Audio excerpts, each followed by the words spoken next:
Kuasa hukum mantan terpidana kasus pembunuhan Vina dan Eki, Saka Tatal, berencana menantang Ibtu Rudiana untuk melakukan sumpah pocong. Hal tersebut dilakukan karena dipicu oleh pernyataan Ibtu Rudiana pada Selasa pekan lalu yang bersedia untuk disumpah pocong terkait isu Eki anaknya yang masih hidup. Selamat sore semua rekan-rekan media. Ibtu Rudiana, ayah mendiang Muhammad Rizky Rudiana alias Eki, masih menjadi perbincangan publik terkait kasus pembunuhan Vina dan Eki pada tahun 2016 silam di Cirebon, Jawa Barat. Saat Rudiana menggelar konferensi pers bersama kuasa hukum kondang Hotman Paris Hutapea di Keraton Kacirebonan Selasa 30 Juli lalu, ia mengeluarkan pernyataan bahwa dirinya siap melakukan sumpah pocong untuk membuktikan kebenaran terkait isu yang menyebut bahwa Eki anaknya masih hidup. Hal tersebut diungkap saat ia ditanyai kesaksiannya oleh Hotman Paris. Oke, kalau gitu pertanyaan terakhir. Banyak orang mengatakan Egi masih hidup. Siap. Bapak bisa nggak bersumpah sekarang anak Bapak udah meninggal? Siap. Yakin? Siap. Coba, saya sumpah. Sumpah apa nih? Saya sumpah pocong mau, sumpah apapun mau. Artinya yang meninggal adalah anak saya. Ya. Anak yang saya didik dari kecil, yang saya rawat dari kecil. Muhammad Rizky Rudiana. Demi agama yang Bapak percaya? Betul. Demi Allah gitu? Demi Allah. 7 turunan saya mati semua, Bang, kalau saya bohong. Maus loh. Malah terbalik nanti. Tuduhan itu tidak benar berarti, Bang? Itu tidak benar. Menanggapi kesediaan Rudiana untuk disumpah pocong, kuasa hukum mantan terpidana kasus pembunuhan Vina dan Eki, Saka Tatal, Titin Prialianti, mengatakan bahwa Saka Tatal juga akan melakukan sumpah pocong terkait mengalami penyiksaan saat pemeriksaan kasus pembunuhan Vina Eki, termasuk juga bersumpah tidak terlibat dalam kasus tersebut. Pihak kuasa hukum Saka Tatal pun menantang Rudiana untuk melakukan sumpah pocong terkait penganiayaan dan dugaan adanya rekayasa dalam proses penyelidikan kasus pembunuhan Vina dan Eki yang menyebabkan 8 terpidana harus menjalani hukuman penjara. Nah, kita mensamakan persepsi sumpah kosongnya. Saka akan meyakinkan dia dianiaya pada saat di Polres Cirebon Kota. Dia tidak terlibat dalam perkara pembunuhan seperti yang tertuang dalam putusan, dan ini rekayasa. Jadi Pak Rudiana juga sumpah pocongnya materinya disamakan. Kita juga tidak pernah mengingkari, ya kita juga meyakini Eki itu anaknya. Itulah sebabnya dia melakukan upaya penangkapan sendiri tanpa dilalui dengan surat. Anggotanya pula yang melakukan penganiayaan. Nah, sumpah pocongnya di situ, betul tidak? Sumpah pocong tersebut rencananya akan dilakukan pada hari Jumat mendatang. Bahkan, tim kuasa hukum Saka Tatal pun akan mengupayakan masjid yang akan dijadikan lokasi sumpah pocong. Pihak Saka Tatal pun sudah menyurati pihak Rudiana melalui kuasa hukumnya. Dari Cirebon, Jawa Barat, Ervan Septiawan, TV One mengabarkan. Untuk mengetahui bagaimana informasi terkini terkait rencana Saka Tatal yang menantang Ibtu Rudiana untuk melakukan sumpah pocong, saat ini kita sudah tersambung dengan Ibu Titin Prialianti selaku kuasa hukum dari Saka Tatal. Selamat siang, Bu Titin. Selamat siang, Mbak.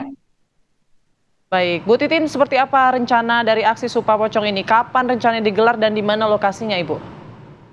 Ya, saya sudah berkomunikasi dengan pimpinan Pondok Amparan Jati, Pak. Jadi sumpah pocongnya dilakukan di Amparan Jati, Plumbon. Semuanya sudah dipersiapkan, termasuk materi-materi apa aja yang harus disiapkan. Karena kalau informasi dari pimpinan Pondok Amparan Jati, itu prosesinya persis seperti memandikan jenazah, Mbak. Disiapkan kembang-kembang, kemudian ritual-ritual wangi-wangian yang berkaitan dengan jenazah, gitu, dengan mayat. Kemudian juga ada kain kafan, dan itu sudah dipersiapkan secara keseluruhan. Tentu saja kain kafan yang disiapkan itu 2. Satu untuk Saka Tatal dan satu untuk Pak Rudiana. Hanya materinya kita samakan. Materinya bahwa Saka Tatal mengalami penganiayaan pada saat penangkapan. Sakatatal, bukan pelaku pembunuhan dan pemerkosaan. Kemudian peristiwa ini merupakan rekayasa dari Bapak Rudiana. Kemudian Bapak Rudiana mengarahkan semua saksi sehingga sesuai dengan BAP. Jadi materinya itu. Nah, tentu saja dengan materi Sakatatal meyakini dia bukan pelakunya, terjadi penganiayaan, yang lainnya juga diarahkan sesuai BAP sehingga muncullah vonis 8 tahun bagi Sakatatal dan seumur hidup bagi 7 terpidana. Tinggal Pak Rudiana yang meyakini, misalnya dia tidak melakukan penganiayaan, dia tidak merekayasa, dia tidak mengarahkan. Jadi materinya disamakan. Kami tidak menginginkan kalau sumpah pocong hanya mengatakan Eki itu betar anaknya, karena kami juga tidak pernah menyaksikan itu. Siapa yang menyaksikan, seluruh tim kuasa hukum tidak pernah menyaksikan itu Eki itu bukan anaknya. Kita sangat yakin Eki memang anaknya Pak Rudiana. Jadi gitu Mbak, materinya yang disamakan. Persiapannya memang untuk 2 orang sumpah pocong. Ya. Persiapannya untuk 2 orang dan materinya ini akan disamakan. Tapi sejauh ini informasi yang disampaikan oleh tim kuasa hukum Sakatatal seperti apa mengenai kehadiran dari Ibtu Rudiana? Karena kami mendapatkan informasi bahwa kuasa hukumnya ini mengatakan bahwa klien ini menolak begitu untuk memenuhi tantangan sumpah pocong yang akan digelar besok. Kalau tim Jakarta kan Pak Farhad Abbas dan Pak Krisnamurti itu sudah mengirimkan surat kepada kuasa hukum Pak Rudiana untuk melakukan sumpah pocong pada hari Jumat setelah Jumatan, Mbak. Agendanya seperti itu. Kalaupun misalnya tidak akan hadir, ya kenapa kalau di media dia meyakini berani bersumpah kosong, berani bersumpah apapun gitu. Kenapa kalau memang ingin mengungkapkan kebenaran, kalau memang dia meyakini dia tidak terlibat dalam perkara itu, dan seperti yang disampaikan di media kan dia hanya 15 menit berhadapan setelah melakukan penangkapan. Kalau keyakinan dia begitu kuat, kenapa tidak hadir gitu? Kan kita juga tidak melakukan upaya-upaya secara fisik kepada beliau gitu, apalagi mungkin dengan 60 pengacara ya kita kalah jauh, Mbak. Kita tuh sedikit banget pengacara di Sakatatal, nggak berpuluh-puluh sampai 60 seperti yang pengacaranya Bapak Rudiana. Jadi tidak ada yang dikhawatirkan apabila datang pada hari Jumat, Kak. Karena secara fisik juga kami tidak melakukan upaya kekerasan apapun gitu. Berarti artinya belum ada, masih menunggu ya konfirmasi dari pihaknya Pak Ibtu Rudiana ya Bu ya? Ya barangkali media yang harus mendorong apakah yang bersangkutan akan datang atau tidak, Mbak. Ya. Oke, baik. Bu Titin, mengenai persiapan untuk besok begitu, tadi kan sudah disampaikan mengenai materinya dan lain sebagainya. Tapi untuk nanti yang akan memimpin jalannya sumpah pocong ini akan dilakukan oleh siapa dan rencananya akan ada siapa saja yang hadir, Bu Titin? Kalau yang memimpin sumpah pocongnya tentu saja pemilik Padepokan Amparan Jati, Mbak. Beliau sendiri yang akan memimpin dan melakukan prosesinya.